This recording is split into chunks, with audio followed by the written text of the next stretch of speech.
Welcome back to Better Together as One. I'm Todd Miller, along with my stellar co-hosts, Margaret Wallace-Duffy and Claire Gavin. Hello, ladies. How are you today? Doing great, Todd. How are you? Excellent. Nice to see Michelle McVittie joining us again. She's been on the show several times. She's our resident child life specialist, and we are facing incredible times right now with the COVID pandemic going on. I know everyone is suffering in one way or another. I really want to address mental health today, and we've decided to package a show about mental health because it's so important, and especially with our children. We, as adults, can generally say, I'm struggling. We recognize some of the signs, and we get up, we go for a walk, we put some music on, we put a funny movie on. We have coping strategies, and we do our best to pass those strategies on to our children, but we don't always succeed. Hello? Being a parent, I fail forward many times, but I pick myself up and I learn. And I'd really love to have a conversation today about mental health and children. What are you seeing these days with children, teenagers struggling to cope with how different everything is? Mm-hmm. So I've worked in mental health for many years, working for a pediatric hospital. So I've lived in the mental illness with adolescents and young children for a while.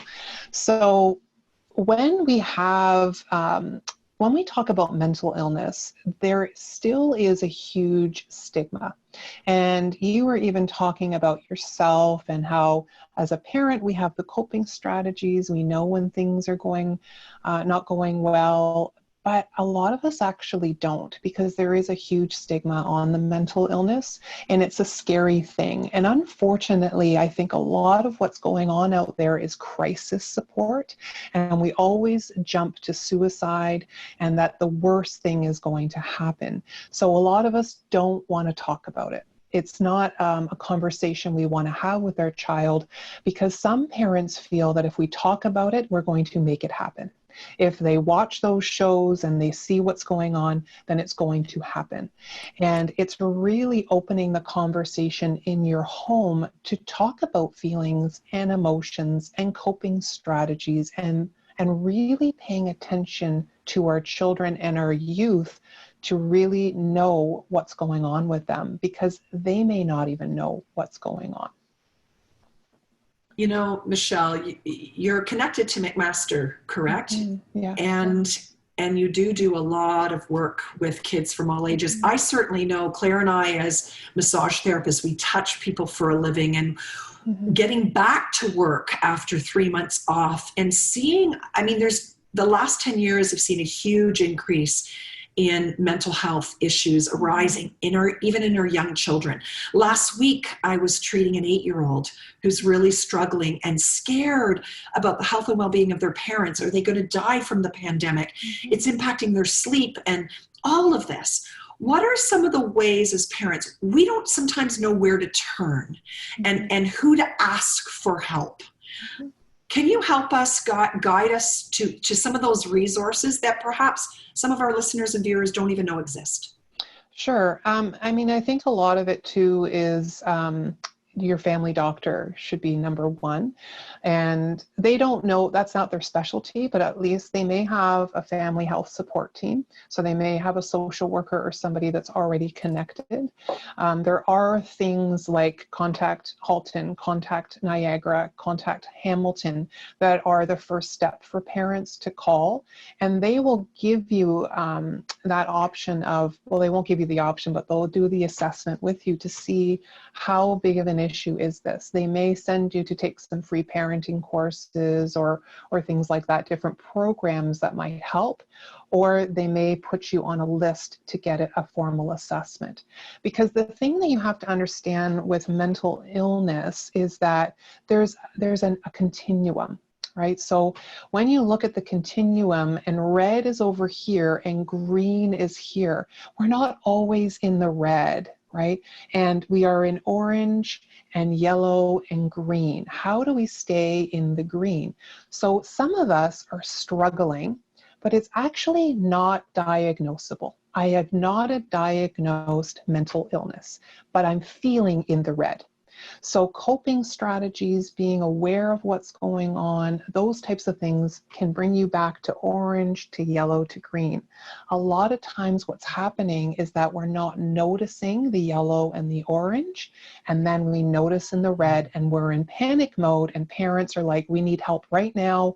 We need this to happen. If you are feeling that way, you can call COAST. You can go to your local emergency department if you do feel your child is not safe. However, are we always in the red? But we are in panic mode because we worry. We want to protect our children. And where are they at? Is this a diagnosable thing? And with mental illness, it gets in the way of life. So if it's getting in the way of school, if it's getting in the way of your their social world, if it's getting in the way of life in general, and you feel like you're accommodating this constantly, it may be a mental illness. You know, one of the things that we love to educate on is prevention. And that's exactly what you're talking about. You're talking about proactive rather than just reactive. And yes, sometimes we're in the reactive mode and we need to react and we need to be able to have the resources. But we also, it's so important to switch the mindset about what can we be doing to prevent and to stay healthy, and then to recognize when we're starting to creep so that we can pull it back. I'd like to dive a little bit more into that, into actually some strategies to help parents and to help our youth, particularly those teens, and how we can manage our mental health and well-being to prevent those crisis moments. So stay tuned. We'll be back after the break here at Better Together as One.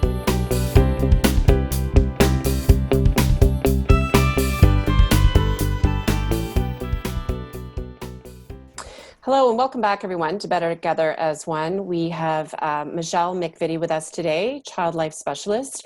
So before we went to the break, we're talking about teens and mental wellness. And Michelle, I would really love if you could just just from a parent's point of view too, what are some things that we should probably be looking for with regards to, maybe concerns? Should we be concerned? Should we not be concerned? And what it is that we can really do when identifying those things. Absolutely. I think what you're looking for is a change. When you look at mental illness, there is a continuum. So red is here and green is here. And then we've got orange and yellow. So moving this way. So we can move this way. We can have days that we're more in the yellow, days that we're more in the orange. It's when we get stuck in the red that we usually see more of that change, or in the yellow. So if you have a child that normally likes to get out, or a teenager that is always out with their friends, and then they start sleeping more. You don't see that they're spending as much time. You're noticing that this child that used to spend all their time doing their hair and makeup is now actually hasn't washed their hair in days or weeks, how they interact. So it's noticing those changes. These are the things that we have to look within ourselves as well and around us, because mental illness is a new thing for people. And noticing those changes and not pushing it off as, oh, they're just a teenager, oh, they're just moody, it's just hormones. And we do a lot of that. And when we do that, then they're less likely to come to you to say, something's up, I don't feel right. So we're looking for change, and it's getting in the way of life. Yeah. It's hard sometimes as a parent to really take a look at ourselves and to get real about the role that we may be contributing to this problem. And I'm not, passing judgment. Parents struggle. We all have our struggles, certainly during this time in a pandemic when it's layered with so much stress on all of us. Can you speak to your experience on the role that parenting or the chaos in a home can have on that child, on that teen, and perhaps the parent projecting that something's wrong with my kid, when in fact, maybe we should be reflecting on ourselves, and perhaps it's us that needs to make some changes. That's a tough discussion, but I think some of us parents need to hear it. Well, if you think about different children, and we're talking about mental illness, but you can be in the red zone and actually not have a diagnosable mental illness. So you can be feeling overwhelmed, but it doesn't mean that you have an anxiety disorder or that you have depression. It's just that you're overwhelmed and you're having a hard time. When a parent, however, is in the yellow and orange and red, we have a harder time. Our lens is dirty, right? Our lens is kind of seeing things from our point of view. And when we're up here, we tend to project our emotion and our stress. So, when you think about life as a snow globe and you're not looking very clearly, when you do things to step back, to do that self-care for yourself, to take care of your mental wellness, then things will settle and you can see things differently. And it's the same thing for a child. If a child is, their temperament, they're more quiet. They're more of that child that needs some downtime. And as soon as they come home, it's just chaos everywhere. Or why is my mom vibrating all the time? Maybe you're smiling, but the child can feel that you're vibrating because they're a super feeler. They can pick up, they're very sensitive. And it's like this whole house is chaos. And now I'm here.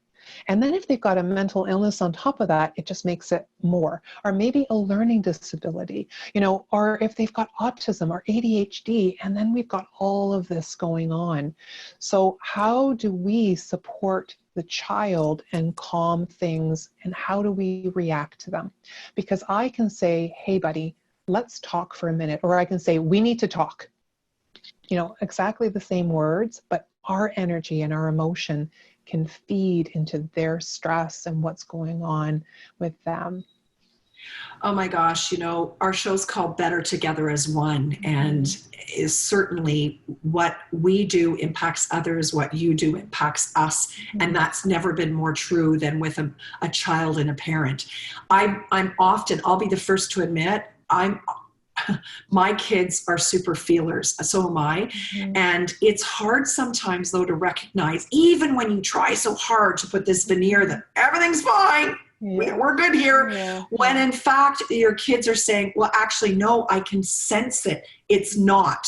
And boy, the need to do some, which you said the word, self-care. So when we're talking about mental health in our youth, often, and I've learned this from you, the self-care needs to start with the parent, and to work on the parent bringing their level down. Because we certainly know, don't we, Claire, as massage therapists, when we lay hands on people, the mind and body are connected, and we're a house for our emotions. And if we don't take care of us, it spills over into our children. I just really needed to land on that, and because it's so true.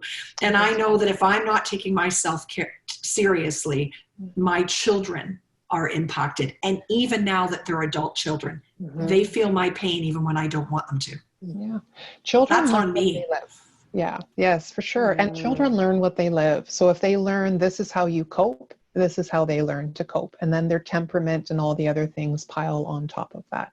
So being able to take care of your own mental wellness is so important. It's good role modeling. And then you're better able to deal with your child or teen and just stress in general, and show them when you fall down, this is how you get back up. And you talked about, so go ahead, Claire. Yeah, ahead, no, Claire. it just triggered a thought of mine. Like, I think we, when the kids are little, we give them the time out, right? Like, I think sometimes we as adults just need like a little time out, right? Before we reacting to things. Yes. We just need to maybe just take some time ourselves before we go to try to handle and sort and fix, right? That's I need right. to do that more. Yeah. Yeah, and fixing is not the answer. Yes, I don't need you to fix it. Thanks, Captain Obvious. I know I did something wrong. I just need you to hear me and match my emotion. Try to match emotion with emotion. Your job is not to fix. Your job is to validate. Let them calm down so they can do their own problem solving. Well, and the other thing that raised in me when you were talking is you talked about, and we have a home, and sometimes I question, is it good or not? That's very open. We talk about everything. And sometimes I wonder, maybe we talk about it too much. Is it too much of an open book? But one of the things that really landed for me is that by by opening up. I think sometimes as parents, there maybe is a perception that we're supposed to be strong and not show our children our vulnerability. How do we be a good role model, as you said, if we're not showing the vulnerability in ourselves and then talking about it? Am I correct in saying that, or am I just trying to make myself feel better? Absolutely. Yes. A child now, so it's a bit of a sticky place, right? Because vulnerability is important, because I get it. I feel you. I am trying to understand you without getting into your own stuff, because then it turns into your problem. Oh, I remember. Oh, I had that problem. But we're talking about me now.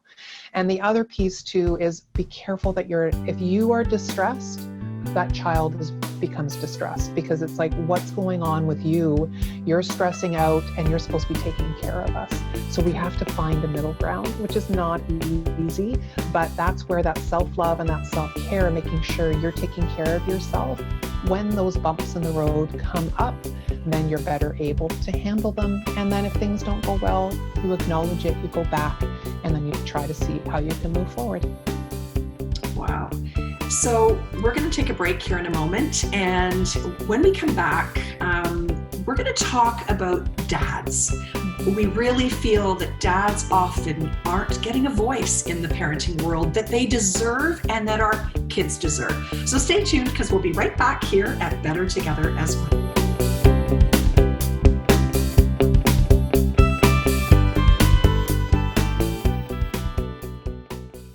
Welcome back to Better Together as One. I'm Todd Miller, and Michelle McVittie joins us today, and we're talking about everything surrounding mental health with children. And we wanted to close this last segment with dads. And as we were talking earlier, dads don't always get a voice. I think I'm pretty in touch with my feminine side, and I guess a super feeler. I take on other people's energy and I can feel it. So, and I have 2 special needs children. So there's a whole lot of stuff going on at home for us on any given day. But generally, there are fathers that are struggling to feel part of the conversation and to feel part of the healing of the family and recognizing what's going on in their children. What are you seeing? I completely agree with you. I think that there's more need out there for male role models for dads. You can look up mom groups. You can look up, it's just a natural thing. You have a baby, you go to stroller boot camp. You have a baby, you go to a mom club online, and then you meet up for coffee and do all those things. You have a whole year off to actually connect with other people. Men don't have that. There is no dad, like there are, but they're not. What are they about? And are they actually about support, right? Where most women are going to the parenting classes and doing these things. And, why is that? Is it a culture thing? Is it accessibility? Is it also for men that, what is going on? I'm getting all these messages on how women deal with things, but men, you're right, are different. And how you react to something and how you deal with something should be okay. But a lot of times what I get is the mom is saying, that's not how you do it. That's not okay. This is how we do it in the house. And then that child and that mom have this union. And what I hear from dads is, I'm kind of on the outside and I don't know how to get in. And doing things differently doesn't mean that it's bad. And maybe that child needs a different approach, but you don't feel like you can step in because, one, you don't feel comfortable because boys were told for years, suck it up, stop being a baby, big boys don't cry. And so this is maybe a new thing, but you'd like to get in there. But if you keep being pushed away and saying, this isn't the way to do it, or you don't even know how to approach it, who are the role models and how do you make that first step? I think you hit on 2 important things there. And one being, I think there's a cultural sensitivity or a gender sensitivity that men typically don't step into that role. But there's also the societal framework where it's like, there are no daddy and me clubs. I was one of the first guys to go to a mommy and me club where it was toddler playtime and we were encouraging our kids to sing and dance. And, eventually as I had more children, there were other dads popping up, but it's that societal expectation that dads are the, whatever, the breadwinners, and they just come down and they're the disciplinarians, and that's changing, but there's some more work to be done. Absolutely. And I think it's just learning together. So it's just finding that person that you connect with. YouTube, you have to watch your sources, and see if it's a legitimate source, because there's a difference between somebody that is giving their opinion versus someone that's giving something that's informed from research or research-based information. And it doesn't have to be sticky and boring, right? It's just finding that right role model to say, where can I go? Who can I support? And how do I get more involved? And what does that look like? Because if you've got a child with mental illness and you just go in there and say, what is it that I can do for you? How do I meet your needs? Do you need more time?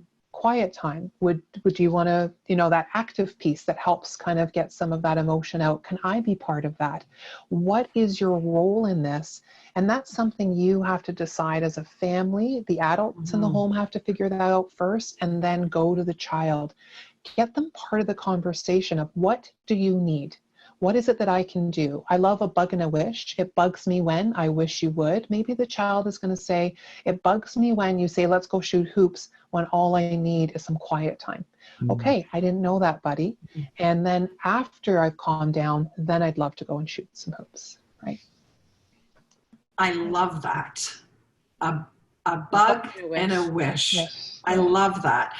And what I love also about that is that, as a role as a dad, and Todd, you can certainly speak to this, I'm not a father, but we don't always have to have the same gender roles. I know, Todd, you're an unbelievably in-tune dad who's hands-on, and you may go shoot the hoops, but you also may be, making dinner with them. Or, I think sometimes we tend to have these roles that we think we need to play as a mother or as a father, when in fact, that doesn't necessarily service us. And we need to, as a family, decide what roles and how they're played out. Is that true, Michelle? Is that something Absolutely. that society shouldn't be determining?